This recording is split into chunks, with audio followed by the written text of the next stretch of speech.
Um, okay.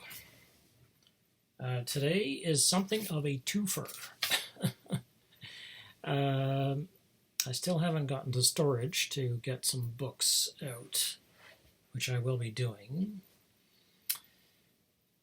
But I haven't done that yet. You know, years and years and years ago, we were driving my sister to a job at the Stratford Festival. She worked at the Stratford Festival for many years. This was her first job there. And we drove up from Toronto to Stratford. And we put her car, oh, jeez. Things are just going beautifully. We put her bike upside down on the top of the car. And it was a day like today. It was cold, windy, and it snowed. Wet, heavy, wet snow. And when we got to Stratford, there was an inch of slush in the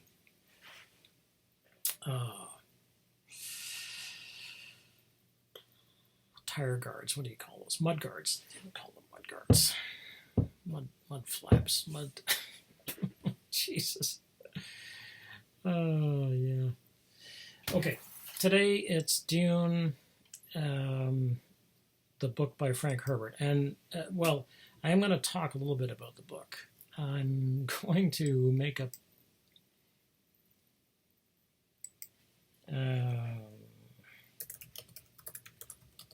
there we go. Okay. I'm going to make a push, a suggestion that, geez, this is terrible.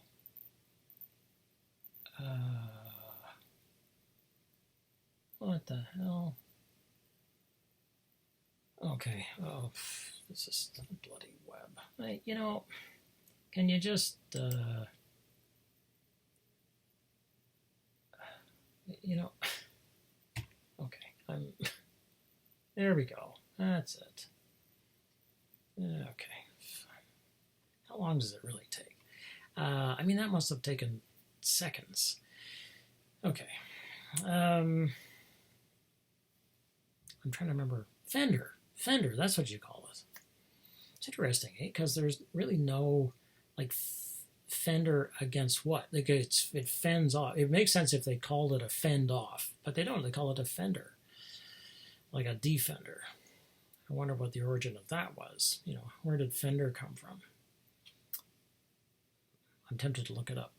Oh, what the hell? Let's look it up.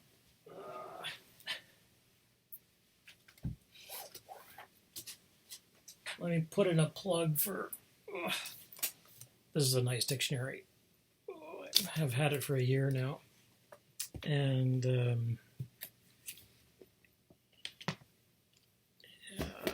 it's a nice dictionary. They do a nice job. There are two kinds of dictionary. Well, there are a bazillion kinds of dictionaries, but there are basically, when it comes to a standard sort of dictionary, there are two kinds of dictionaries. There are dictionaries which are not just definition dictionaries, but there are dictionaries which basically give examples, and there are dictionaries which are...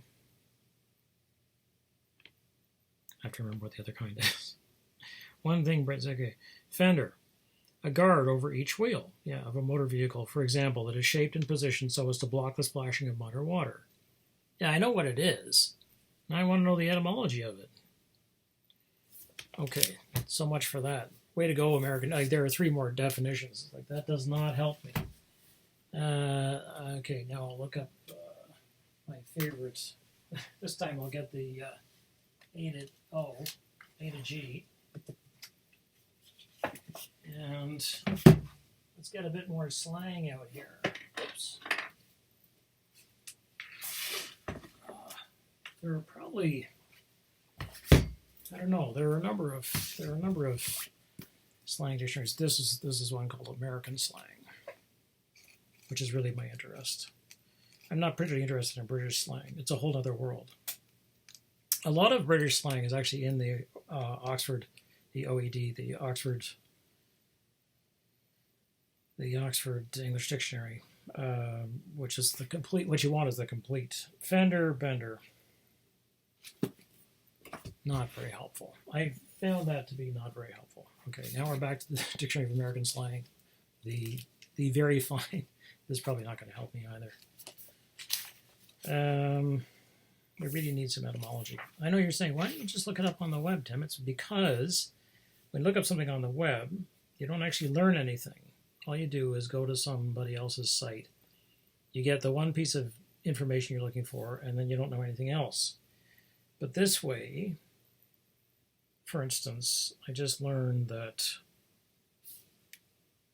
a fence hanger, oh, is the same thing as a fence sitter. Okay, didn't even know there was such a thing. How about that?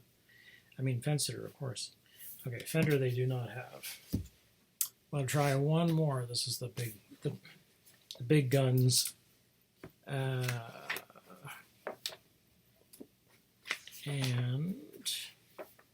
dumb nuts. Dumb down. Dumb down is actually older than you would think. 1933.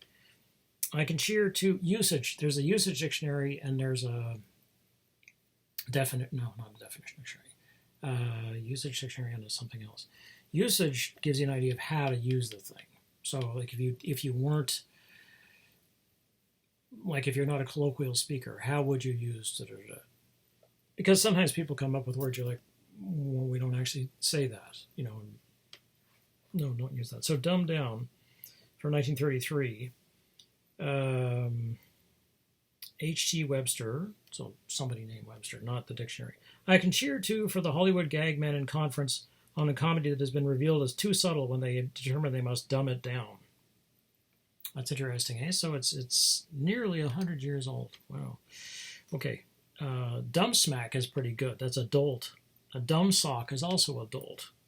A dumb squat is also adult. And dumb up is the same as dumb down. Dumb it up. Huh, that's interesting, eh? Okay, fender is what I was looking up. Fence bender. Fencing can, FERC. What is FERC? What you would imagine. Fender bender, yeah, they have that. At some point, it's interesting, instead of they began to use fender, obviously, to be the synecdoche for fend off or defend. Okay, well, I'm going to talk about this movie called Jodorowsky's Dune, and I'm also going to talk about Dune. And I really, Dune is sort of one of those books that everybody says, oh, you should read Dune. And then people are like, oh, it's a lot of work. And because it's a big book. But it is a great book. And you have to give it time. I mean, the first, okay, I'll talk about that in a minute. The story is really quite simple. It's fundamentally a Greek story. And Herbert was an interesting guy. He really was an interesting guy.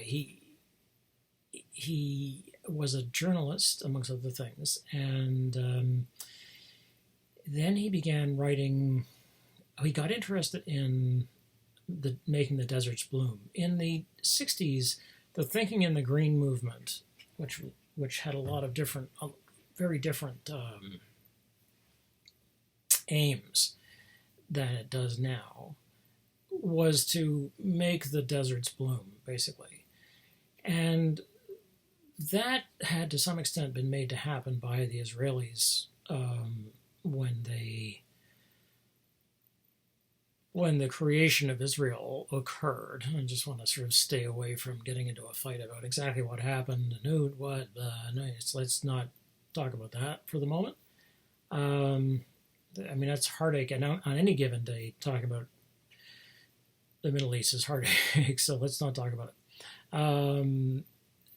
But the Israelis really did make the deserts bloom. I mean, they really, it was a miracle. well, it was hard work, right? And it was the idea of using essentially contemporary biological science and hydrology and the usual things to make the deserts bloom. And Herbert worked in the Middle East, and he was acutely aware of both nomadic, the struggle between nomadic peoples and people who wanted to, or who were agrarian in the sense that they wanted to cultivate the land. So there's a struggle really between these two groups of people, and that's really what the book fundamentally is about. Everything else can be extrapolated from that. This struggle between these two groups of people. One of the groups is the people who essentially want to, and then you're going to have a combination, and the group that's sort of, I won't say problematic, but the group that's causes the most difficulty is one of these fusion groups. They want to cultivate the desert and not turn it into a garden. So but at the same time, so we have the House Atreides, which will look like Atreides. This is a typical Greek name. And the Atreides actually is an old house. I mean, if you look back to Greek history, you'll see, this house is, there really was a House Atreides. And so Herbert sort of took all of this, he took what he saw in the Middle East and he kind of went, sort of mashed it all together and extrapolated the way interesting science fiction often does, and said, okay, what if we took what's going on now and we made it galactic, and we'll add some stuff. So the fundamental plot is that on the planet Arrakis, or Arrakis, depending on your pronunciation, otherwise known as Dooooooon, which is a planet that basically looks like the Sahara. It's one big desert planet. One of the things that grows on the planet in the sand appears in the sand, is spice, which they call the melange, just means mixture. And the spice is this sort of, he describes it as being, it's a rich cinnamon scent, and it's obviously this very unusual, it's an alien scent. And the spice turns out they don't know the secret of the spice initially. And you don't find out. Yes, you do. I'm trying to remember whether you actually do find out the secret in Dune itself, or whether you don't. I think you may not actually find out the secret of the spice until either the third or fourth book. But you don't have to read that far. Once you've read Dune, I think you've probably read the best of it. Each of the books is very different. I only read the first 4 books. So Herbert saw this stuff happening in the Middle East. He came home to America. He bought land in America, and he began to run an ecological trial, or basically a sort of test on his land, to see whether or not the land could support being greened, basically. So he was running some of the same stuff that he has Kynes, who was the biologist who joins some of the Fremen on Dune, to see what are they doing, like what is their ecology, basically how do they live. So it's complex, right? Okay, so Dune, the planet Dune, is unusually important because the spice allows the navigators, who are the part of the guild. There's a guild of navigators, who are these beings which float about in these tanks where they exist. They breathe in spice almost entirely. They live in this sort of cloud of spice.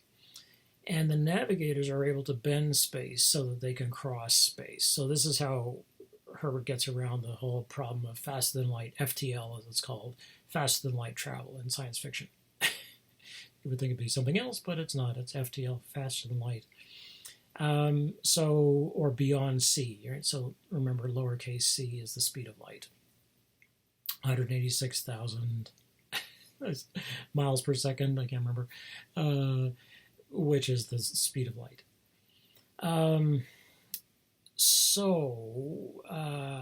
You have to have the navigators if you want to have an intergalactic, interstellar economy and empire. And there is an empire like this. Why is there an empire like this where there are no machines? Because there has been some kind of disaster in the past, which we don't get. You don't hear about. Not in the first 4 or 5 books, anyway.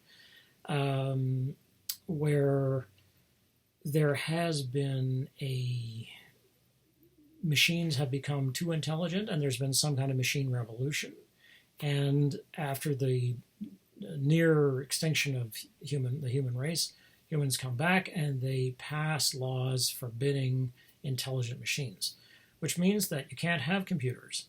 Well, if you're going to not going to have computers, but you're going to say have star travel, and you're going to have planetary, if you're going to have advanced science, how are you going to do that? Well, you're going to train people to do it. So you use the spice. The spice sort of becomes the heart of everything, and that's really the point. So the spice allows the mentats, and that you can sort of figure that out, right? They're mentats. They're mentating. That's their specialty, is thinking. Allows them to process things extremely quickly, and they can solve very complex problems because they've trained their brains, and they're using these sort of extra. And people are so everybody's in one way or another has become. There are special skills basically that people learn. Okay, so there are the mentats. There's the navigators who get you back and forth. Then there's an empire. There's an emperor, and the book is told. The narrative is told by the Princess Irulan. And Irulan is a very interesting character. She doesn't get to be a character of her own. She appears. There was a BBC series of Dune, just the first one, I think, or maybe also Dune Messiah, which was the second book. And he did really quite a nice job with it. It was much better than the David Lynch movie, which was, oh God. Yes. I mean, some parts of it were interesting, but it was it was so crapped up. And I was never a David Lynch fan anyway. People thought Blue Velvet was amazing, and I'm like, oh God, it was just pretentious crap. And there were a few good things in it, but it was part of the postmodern. Everybody's like, oh, this is so cool. It's like, no, it's just tedious. It's just so obvious. There was a thing about so much of that stuff as it was. Anyway,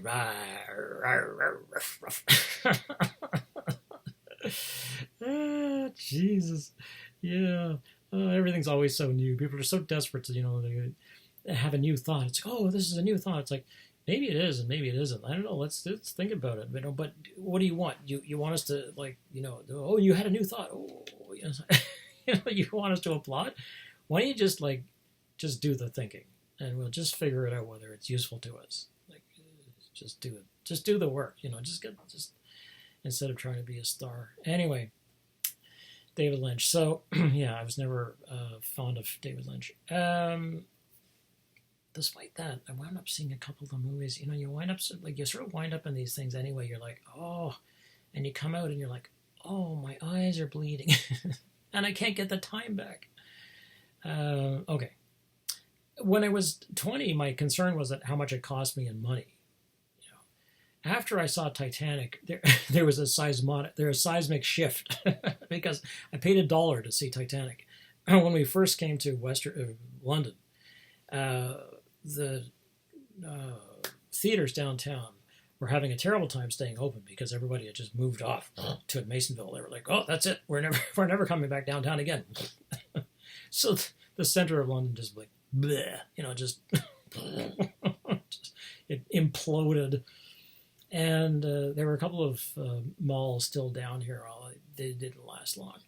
And so you can sort of date yourself in London by what you call the thing. So like that mall that is now the Citibank Plaza, I think, used to be. Now I've forgotten. Oh God, I so broke myself with a habit. Not Forest Hill. I can't remember what it was called. Anyway, we used to call it. I now call it the Good Life Mall. But anyway, there was a movie theater in there, so they were desperately trying to get people to come in. So on Tuesday, they had $1 movies. It's like, okay, well, I was such a sucker for. Well, at the time, movies on the big screen were still a deal because big screen, unless you had a projection television, meant, and they weren't very good. I mean, projection televisions were like, you could see the lines. I mean, they were really just, they weren't very sophisticated, and they weren't very high resolution at all. They were just taking more data and spreading it over more space so you could even see even more. So seeing things on the big screen was still a big deal. I mean, a big screen television set was maybe like, I don't know, 38 inches? Yeah, 38 inches. Jeez, my phone is 38 inches. My iPod is 38 inches. If I even have an iPod anymore. Anyway, so off we went, and I was like, okay, we're going to see. Well, Titanic was playing, and I had not yet seen Titanic because I'd been avoiding it. Because I'd read about it, and I was like, oh, this just sounds like such a piece of garbage. Okay. So we went to see it.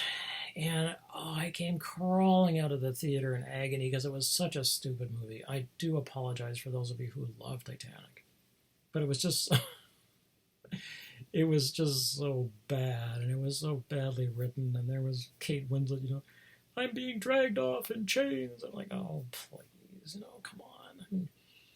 Anyway, I mean, Nick Dyer Rutherford used to do this wonderful thing where he would show this clip from Titanic where Kate Winslet saying, I'd be dragged off to chains, to marry, and then he would put it together with a clip from, ironically, Amistad. Again, I'm not a Spielberg fan, but of the one of the middle crossing with the slaves, right, where they're like they've got too much weight on the deck.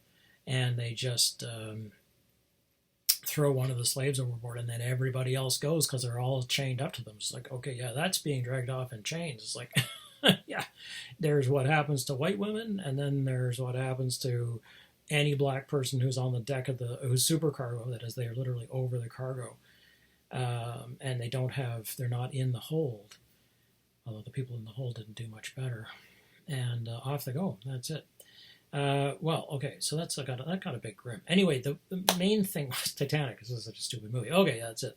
So it cost $1 to see Titanic. And at that point, as I say, I had this seismic shift where I went from being like, look, I don't care anymore what I pay for the thing. What I care about is the fact is I can't get this 3 hours back that I just spent watching this movie. And we all knew there was space on that bloody door for Jack. It's like, come on, Jack, just climb up there. It's geez.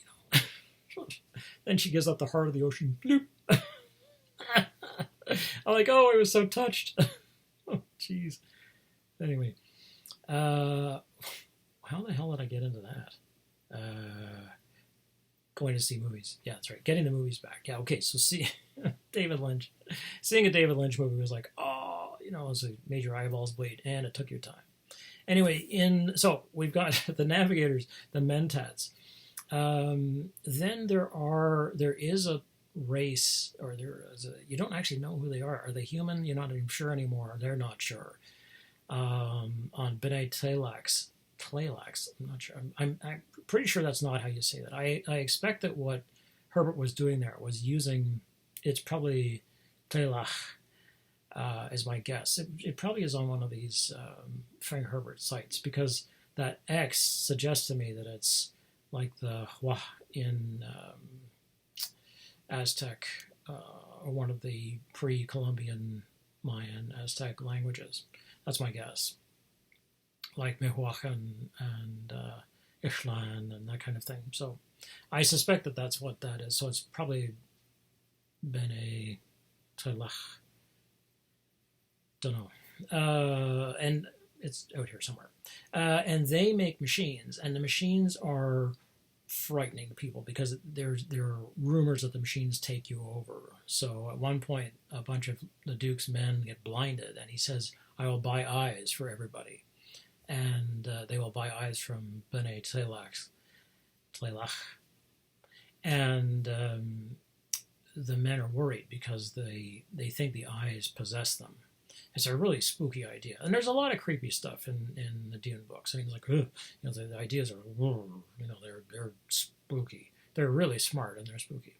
So up until this point at the beginning of the book, so the Emperor and his daughter, Princess Irulan, the daughter Irulan observes basically the narrative, and it's her diary effectively that is the narrative of the story that we get, with stories basically that are inserted that have come from Paul, the son of the Duke Leto Atreides, and Chani, who is a Fremen daughter, basically, that Usul, Paul Atreides, will marry, and so on.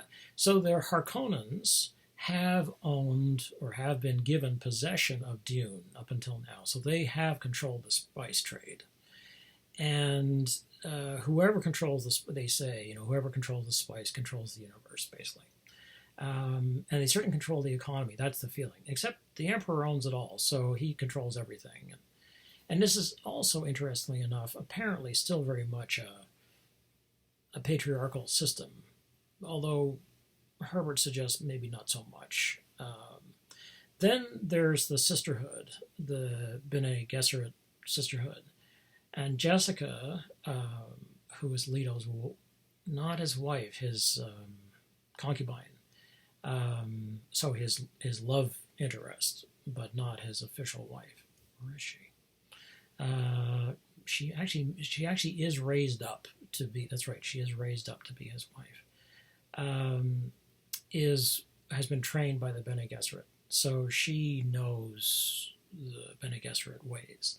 And the Bene Gesserit are a sisterhood of the powerful, who, again, is sort of have their own secrets, basically. So most of them have learned to train the mind, and so it's very much a discussion of discipline and disciplinary measures. How do different disciplines operate? What do they believe in, and so on. The Mentats believe in pure information handling. The Bene Gesserit believe in it's like any of sort of the Jesuitical orders, except it's women only. The Baron is sort of this Roman kind of being. He's just all force and power and no subtlety, and he's sort of this monster of excess. And he has these, he sort of likes blood sport, and so he's quite Roman. And there's Leto Atreides. And Atreides, the House Atreides, is quite Greek. It's discipline they believe in. They believe in art, they believe in culture, they believe in math, and they believe in reason. And so Leto is the Duke. And so at the very beginning of the narrative, the House Atreides has been given power to run Dune, Arrakis, the planet Arrakis, by the Emperor. And so they leave, and then they arrive. Basically, they leave the home planet, and the home planet they're on is a water world like Earth. And they go to this, so they go from that to this green garden, basically, to this forbidding desert planet. And within short order, the Harkonnens have been plotting, of course, against the Atreides because they don't want them taking over their stuff. And power. And so there are plots to betray, and, to undermine and destroy the House Atreides and so on. And part of that plot involves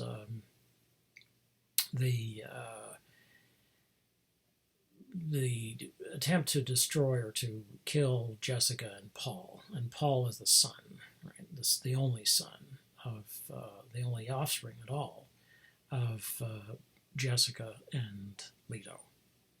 So they arrive on the planet, and they go in. So initially, you're sort of introduced to the planet. This takes about, my memory is that it takes about 50 or 60 pages. You just have to be patient for that 50 or 60 pages, and then the story's going to get rolling. When the story gets rolling, essentially the politics are all set up, and then it's going to get going. The same thing is true with War and Peace, although with War and Peace, it just takes a lot longer to get cracking, because that was a serialized novel. Dune was serialized too, but that's not how it was planned. They typically what they did with these serialized novels was they wrote the novel and then they broke it up. Whereas with, say, Dickens' novels, he wrote it as a serial. Like he wrote a chapter. They published them, then they eventually collect them all into these. So that's how you got these big honking novels. In the same way that you can imagine, your children be having somebody making them sit down and watch, like all 17 seasons of NCIS Miami or something like that. They'd be like, oh, I have to watch all this television. Oh, it's so boring. It's like, oh, that's because it was a serial. Nobody was intended to sit down and watch, 90 hours of NCIS Miami. How did they bear this? Oh, look, I have to read all these tweets. I have to read 90 years of tweets. Oh, can you imagine? Anyway, that's the thing when you take a digest form, or you take a serial format and you put it together. It's like, that's not how it was intended to be read. It was intended to be read a little bit at a time. And each development was the excitement for the day. Anyway, that's a different thing. So they land on the planet, and they get into trouble immediately, and the Duke takes them out to see spice harvesting. And there's also essentially, it's really interesting, there's an IG Farben equivalent. And again, this is Herbert just knowing a lot about economics and having his feet in the sort of world of being a journalist and understanding, seeing things, covering the wars in the Middle East, seeing what was going on. And so there's a company called Chom, which is a combine Honnet over Advancer Mercantile. And it's one of these sort of consortium groups. And they are a power too. So there's a series of powers that are sort of all going to be struggling for the planet and so on. And into this mixture will come Paul, and that's the end of that whole narrative is going to get thrown up in the air and batted around like volleyball. Maya, I'm just thinking about you playing volleyball. So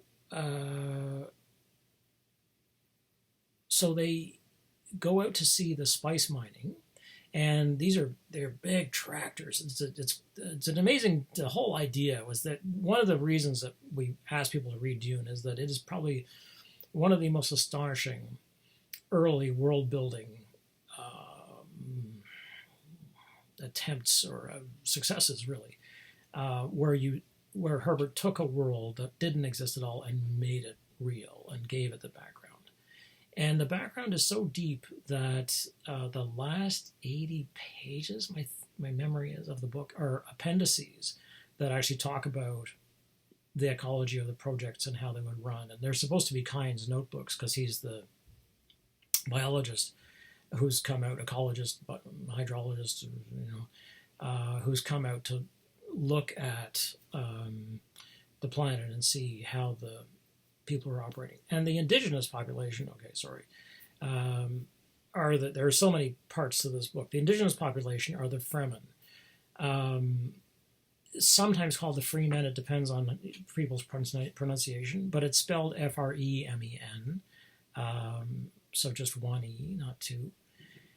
And they are nomadic, and they cross the desert. They live in the desert. They cross the desert, and they go from spice cache to spice cache.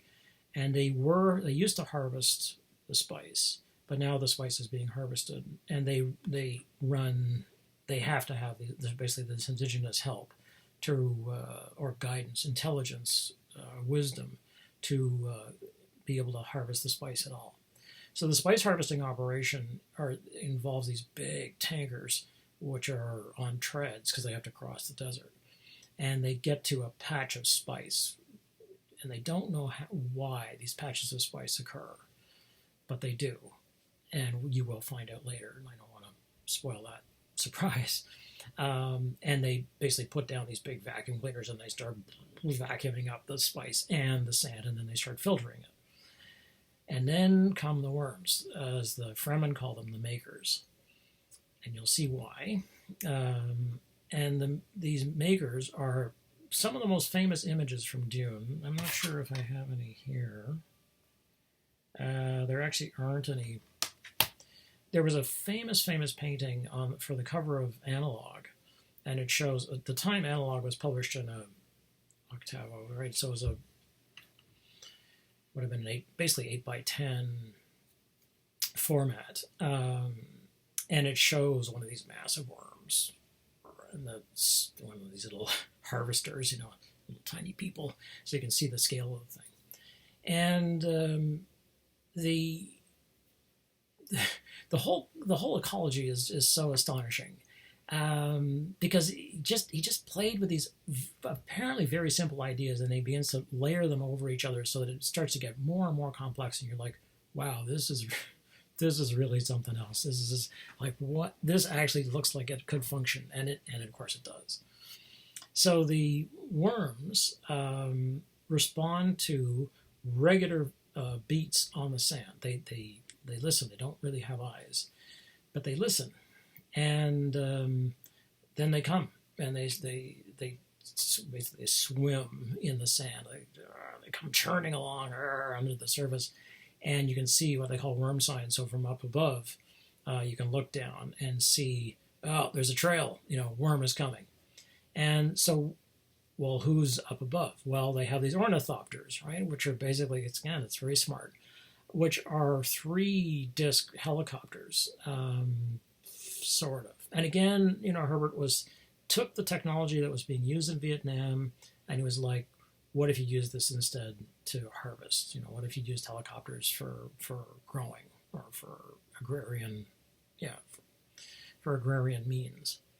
So the ornithopters are circling around, around the factory harvesters, and the harvesters are vacuuming out the sound, and then the worms are coming for the sound because they can hear the regular sound of the vacuuming and all the harvesting, and so they're like, oh, worm sign, the worms are on the way, they're a couple 100 miles away in the deep desert. Here they come, so they can see they're just gonna take them a day to arrive, and so they have to move the harvester, they have to lift the harvester off, and they have to get it off the planet, and so on. Or it's too soon, they get stuck, so they have to get the men off the harvester, and then the worm comes and circles around the harvester, circles around, and then the harvester goes down into the sand, and that's it. It's never seen again. And by the same token, the smaller worms, because there are some of these big worms, which the Fremen call Shai Hulud. Now you can hear and see in the Fremen, in the speech and in the naming and so on, Stilgar is essentially the sheik, or the sheikh, of the siege that we're focused on, which becomes the main focus for most of the book. But you can see in the names that these are sort of the nomadic tribes people who presumably Herbert models on the Bedouin, or any number of the nomadic tribes people in the very, very deep deserts in Africa. Okay, so it's complex, right? Okay, so all that stuff's going on, and you see, so they go out. The Duke, Leto, goes out with.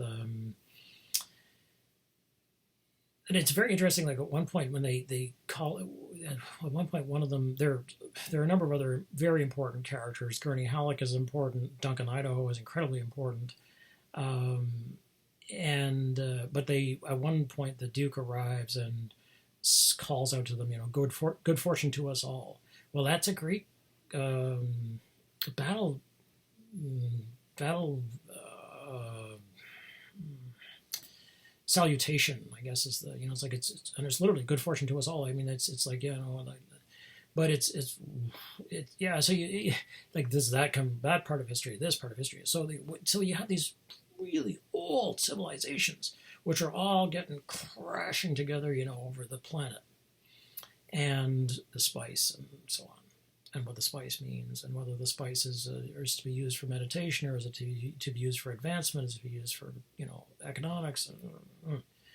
Will there be war fought over the spice? Yes, there will be. Can you do without it? No, you can't. The whole, very simply, the whole civilization cannot do without spice, and so on, because it's a globalized economy. And this is, again, one of the things. Essentially, it's a globalized universe. It's a networked, a universalized universe, a galactic universe, where the planets are all interconnected in the same way that our world is interconnected. And this is, again, something that Herbert saw. I mean, this is so amazing about this book. So, Leto, they see the worms, and he sees all this stuff going on. And then Paul and Jessica land, and a storm comes in, and the house is under threat, and so they're attacked.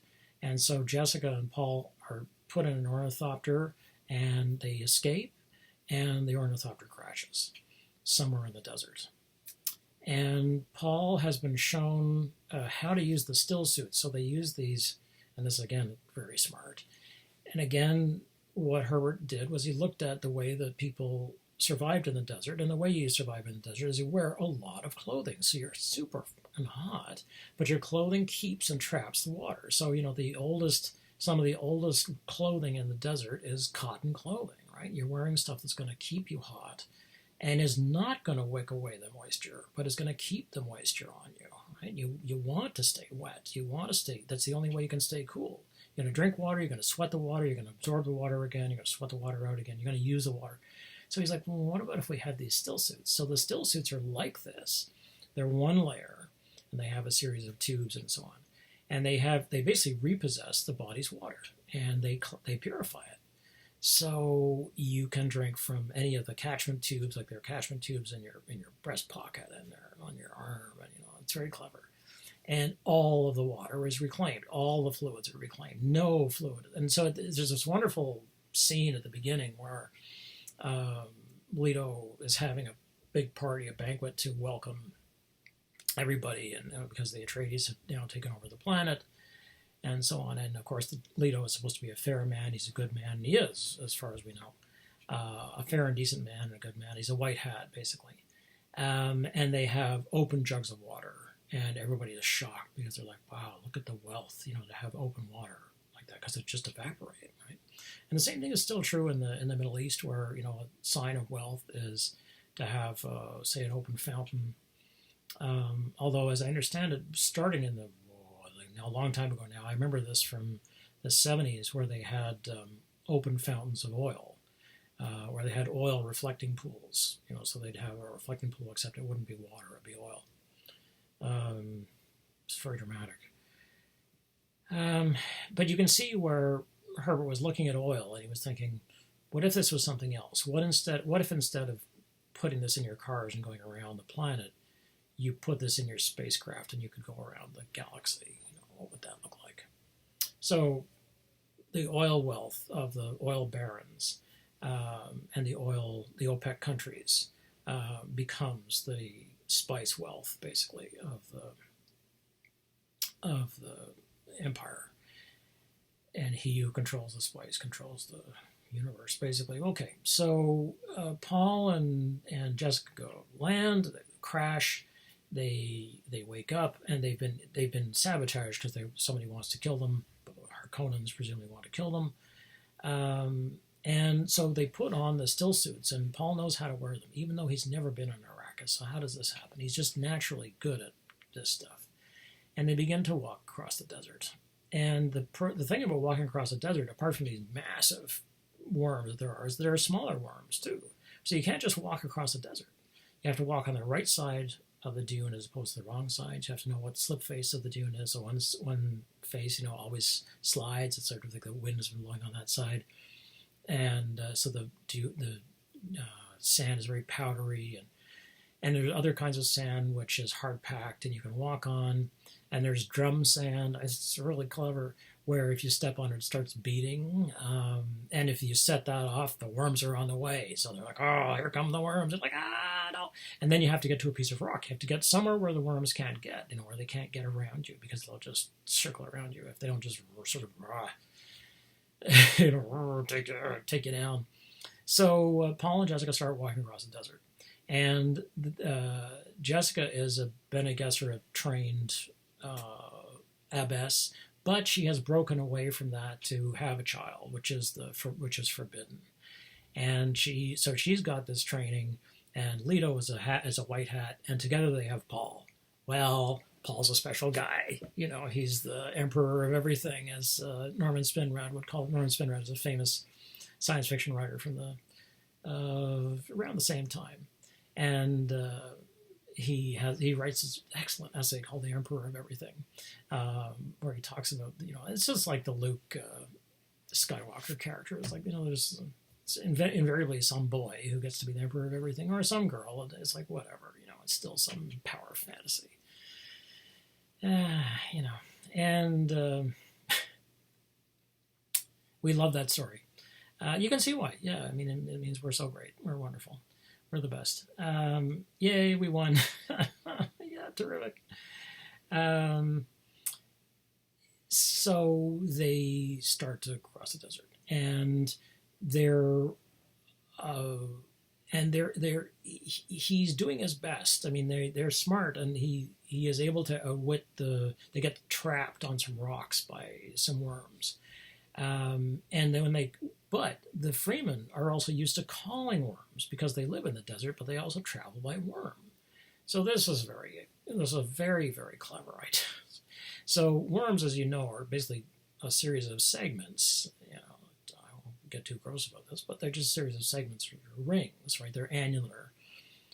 And there's this interesting sort of combination of a ring and also an annulus is a ring, which means a year, right? And so a tree ring is a year,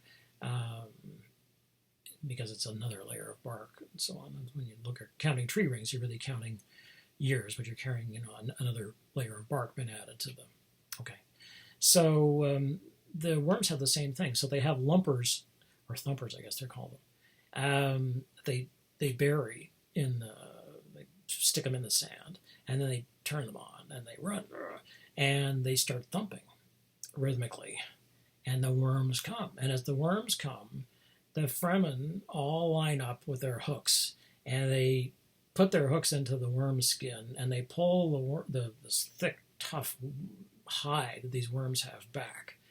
And to get away from the sand, getting into that, the worms roll up, and as they roll up, the Fremen go up onto the back of the worms, and now they're riding with these hooks, holding the skin back, so that the worms have to stay upright. And now you've got a whole bunch of Fremen on the back of this worm, and they're all riding them. And the back of them, at the back of the worm, they've got guys who are thumping the tails to make them go faster. And they've got somebody at the front who's guiding them. So it's like somebody who grabs a snake, right? Snake handling.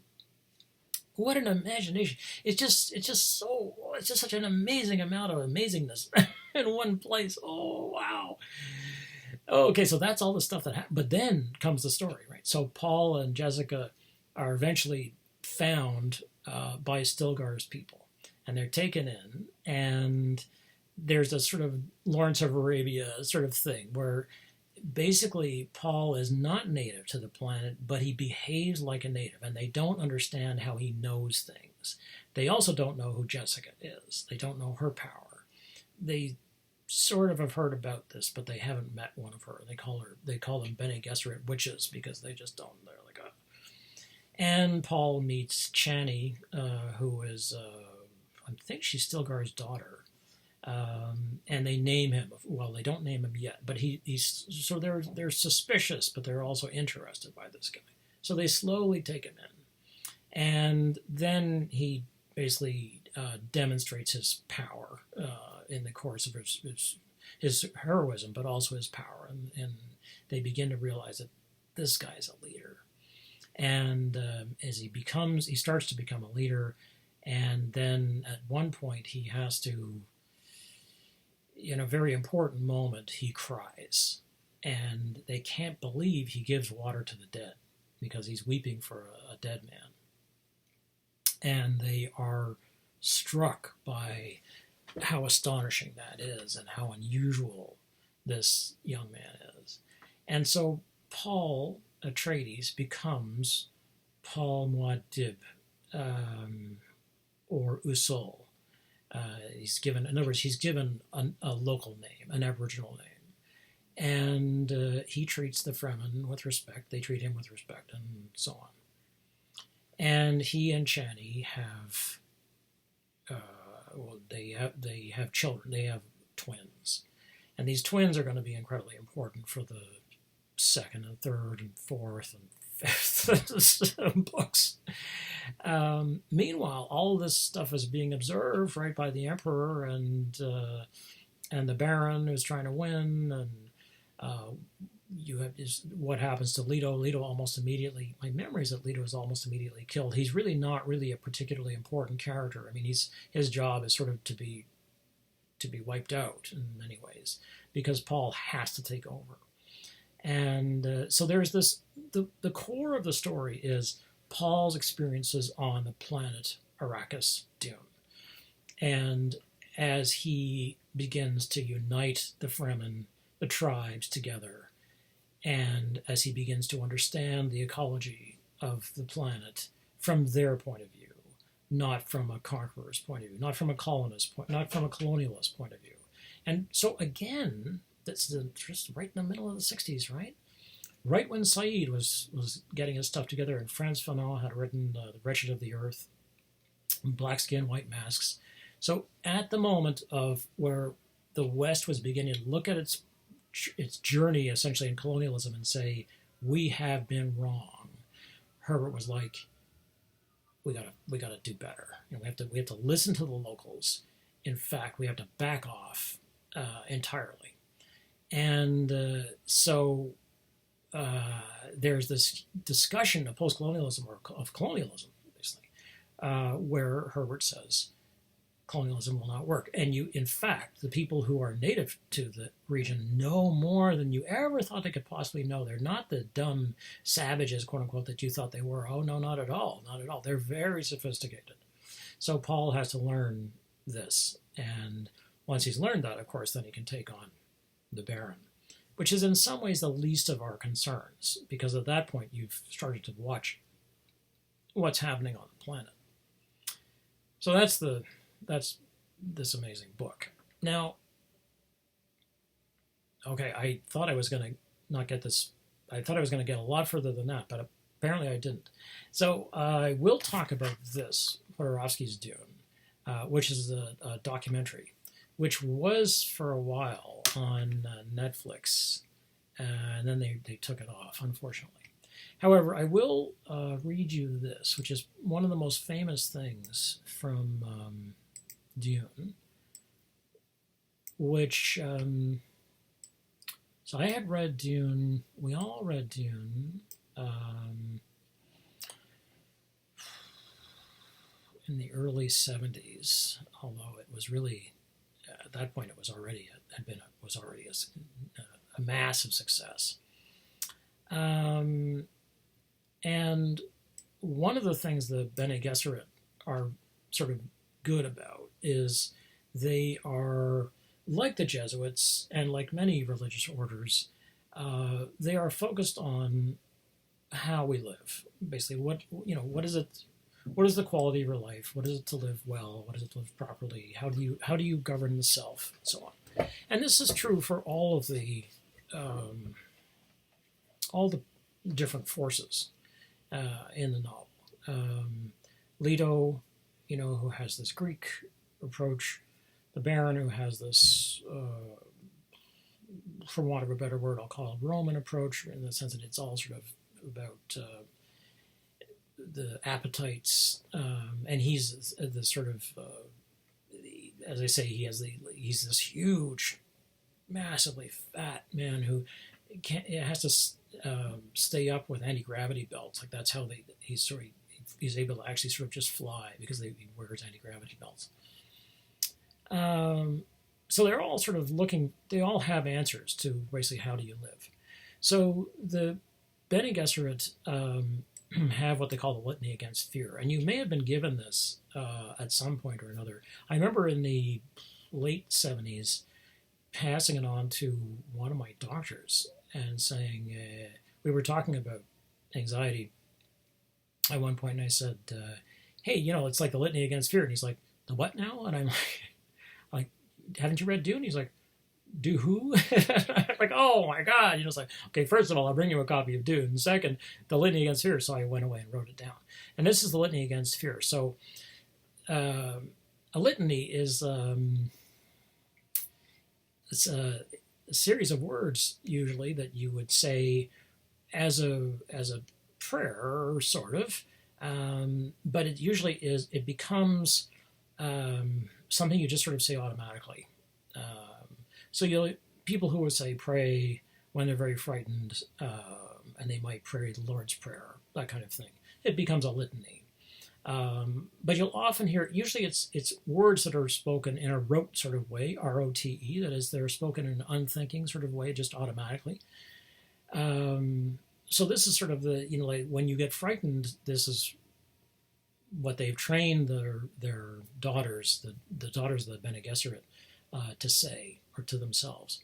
I must not fear. Fear is the mind killer. Fear is the little death that brings total obliteration. I will face my fear.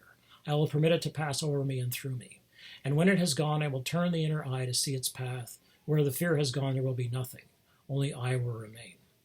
Now, it's interesting that if you want to know this text, apart from reading the book, because it does show up in the book, you can just Google Litany Against Fear, and you'll find it. And it's an incredibly condensed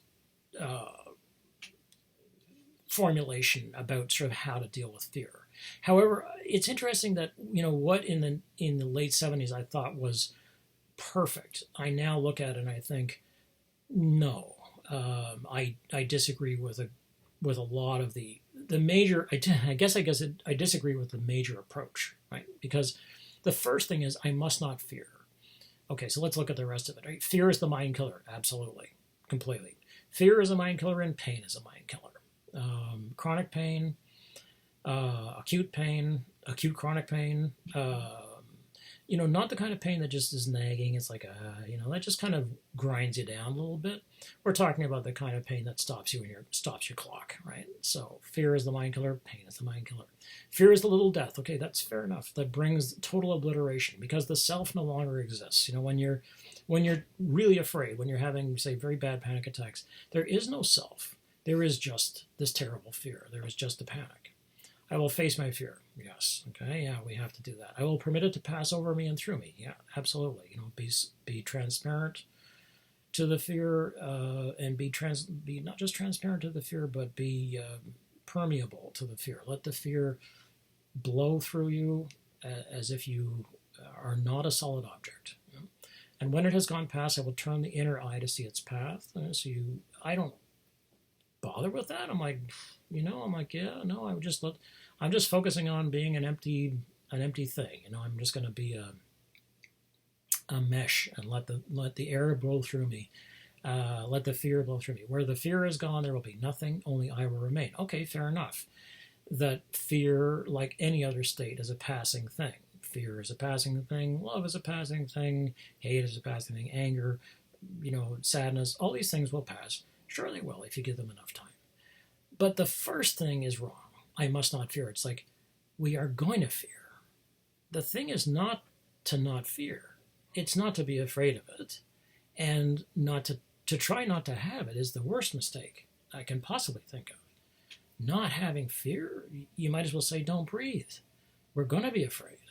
We're going to be happy and joyful, and we're going to cry, and we're going to be in love, and all these wonderful things are going to happen to us. And terrible things are going to happen too. We're going to be in pain, We're going to be in fear. We're going to have things that we don't want to have. So it's an interesting, but at the same time, there is a genius to this piece of writing, because it is the condensation of so much good advice in one little tiny place. It's a reduction, and in a very Western sort of way, because it's not one of those sort of Delphic utterances. Ironically, okay, I just use I was going to say a Delphic utterance that you would get from the Japanese. That's so funny, because you'll get those little beautiful, haiku, or a couple of lines by Issa, and they're just gorgeous little 2 lines, and you're like, oh my God, that's so beautiful. Or Delphic utterances, where in the Greek world you went to, if you wanted to know the future, the answer to if you want to know the future is don't ask. you don't ever want to know the future. But anyway, they'd go to the oracle at Delphi and ask the oracle, what should I do? And the oracle would answer back, through the caves. Or sometimes the oracle was a person. Usually the oracle was a person. And the person would, go into a trance and then say, like Yoda has these Delphic utterances, do or do not, what is it? There is no try. What is it? There is no try, do or do not. There is no try.